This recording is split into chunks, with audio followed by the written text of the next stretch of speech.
Quando a gente começou a entrar em contato com essa doença, a endometriose no intestino, era uma coisa assim totalmente desconhecida e eu com os ginecologistas tivemos essa percepção que essa doença era muito prevalente no intestino. E aí eu, com a minha obstinação, com a minha perseverança, eu comecei a investigar e depois dessa investigação comecei a apresentar em congresso, curso, fazer trabalhos e eu notava assim que alguns acreditavam, mas a maioria tinha ainda dificuldade de entender essa doença, achava que era só de ginecologista.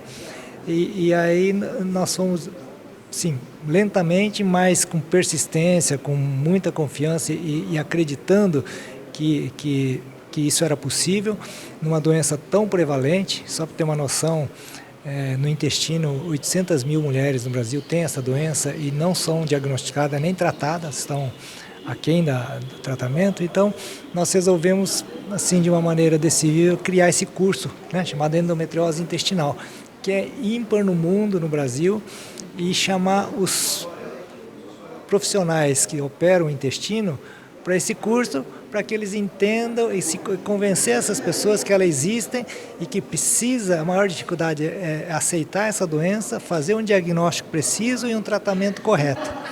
E hoje nós estamos aqui em Brasília. Por que Brasília? Porque esse curso se tornou tão importante, tão grande, que a gente fazia sempre em Cascavel, no sul do Brasil, e devido à logística, à cidade, a gente percebia que muita gente deixava de vir devido a essas dificuldades. Então, a partir do ano passado, a gente está expandindo para o Brasil todo. Então, nós começamos lá no sul, em Florianópolis, que tem uma logística muito boa. Agora o segundo em Brasília, provavelmente a gente vai levar para o Nordeste, porque a gente vê a importância desse curso, desse ensinamento, desse debate, dessa discussão, que é uma doença que ainda carece de novos conhecimentos para um tratamento ideal, E essa é a nossa luta. Perfeito. Na abertura, o senhor trouxe uma nova forma de se falar, de se ver e de se falar sobre o tratamento cirúrgico. E eu percebi que isso mexeu com algumas pessoas. Eu conversei com alguns médicos, e eles falaram: a fala do Sagai me levou à reflexão, realmente ele tem razão. Eu queria que o senhor falasse um pouquinho a respeito dessa sua visão, quando o senhor fala do tratamento agressivo, que é destinado a jovens, porque é uma doença que acomete mulheres jovens. Fala um pouquinho sobre esse ponto de inflexão a que o senhor chegou, doutor Sagai. Como é que o senhor chegou nesse ponto de inflexão? Olha, é muito estudo, muita observação, entendimento dessa doença, porque não é fácil entender essa doença, que é uma doença muito complexa, traiçoeira, difícil de diagnóstico, difícil de tratamento.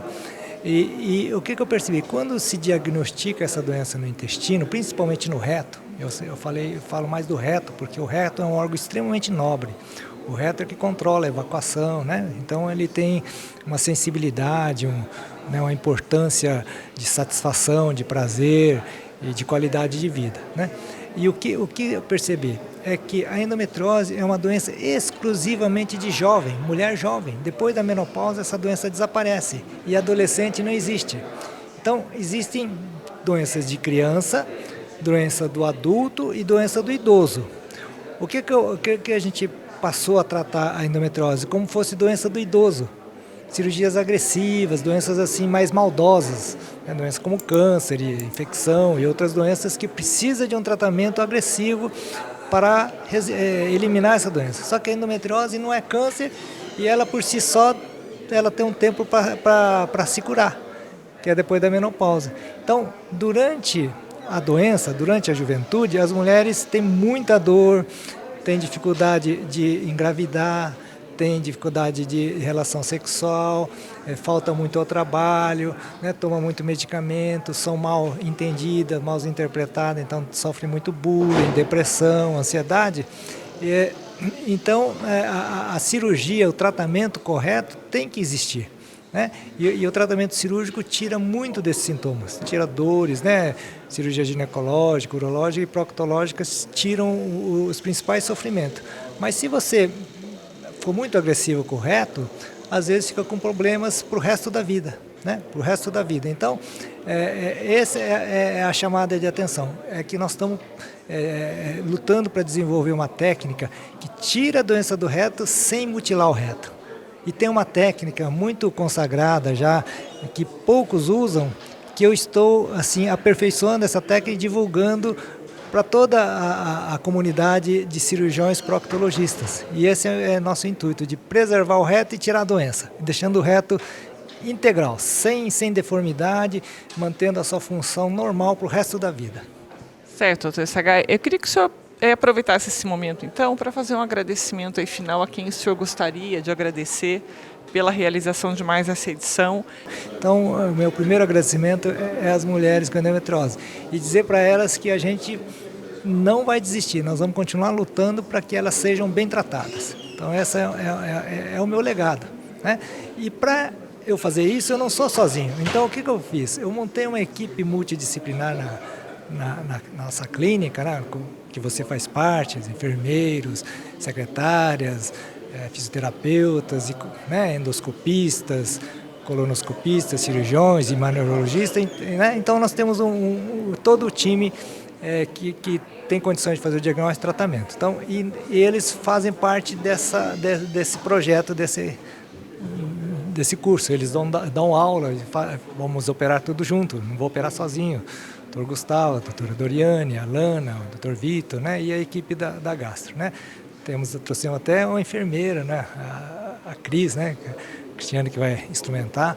Então, é dessa maneira que a gente conseguiu mostrar para a sociedade que isso é possível e em parceria com uma pessoa assim que nós começamos junto e esse curso, metade é dele, metade é nosso, é o Dr. Nami Cavalli. Então, um agradecimento a ele e a gente só tem essa parceria que fez e está fazendo a diferença. Ele está aqui no curso, já deu a entrevista, né? Então, essas pessoas. E o nosso passo, assim, que a gente vê que tem um alcance maior, é chamar os grandes cirurgiões de todo o Brasil. Aqueles cirurgiões que fazem cirurgias grandes, cirurgias com robô, por vídeo, né? Que fazem outras cirurgias. Essas pessoas é muito mais fácil transferir eles para essa cirurgia mais delicada e mais minuciosa, porque eles já têm todo o conhecimento e habilidade, basta aplicar o seu conhecimento. E o outro grupo são os jovens cirurgiões, os jovens, né, que estão começando agora a incutir que essa doença existe, que eles precisam participar, eles precisam buscar conhecimento, treinamento, e que é um mercado assim de 8 milhões de mulheres com endometriose e 800 mil no intestino. Então os ginecologistas têm 8 milhões de pacientes para procurar tratá-las, né? E nós cirurgiões 800 mil. Então tem trabalho para todos, mas tem que fazer um trabalho bem feito, não é só trabalhar para buscar recurso, não é trabalhar com perfeição para resolver os problemas das mulheres jovens.